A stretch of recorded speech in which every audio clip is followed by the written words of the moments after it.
Hi అండి అందరికీ welcome to RK's kitchen. ఇది వచ్చేసి కరివేపాకు నిల్వ పచ్చడి అండి. ఇంట్లోనే చేసుకుంటున్నాను. ముందుగా అయితే ప్యాన్ పెట్టుకుని ఆయిల్ పోసుకుని కరివేపాకు వేసుకుని అది చిదిగిపోయే విధంగా ఫ్రై చేసుకుని పక్కన పెట్టుకోవాలి.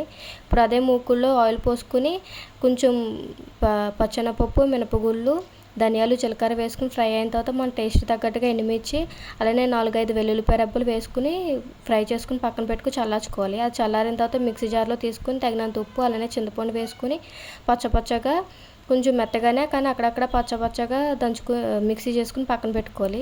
ఆ తర్వాత అదే మూకుల్లో ప్యాన్ పెట్టుకుని పోపు దినుసులు వేసుకుని వెల్లుల్లిపాయ రెబ్బలు, అలానే కరివేపాకు, ఎండుమిర్చి వేసుకుని ఫ్రై అయిన తర్వాత మనం పచ్చగా ఇది మిక్సీ చేసుకున్న పచ్చని అందులో వేసుకుని అందులోంచి వాటర్ అంతా ఇంకిపోయి ఆయిల్ పైకి తేలిపోయే వరకు కూడా మీడియంలో పెట్టుకుని ఫ్రై చేసుకుంటూనే ఉండాలి.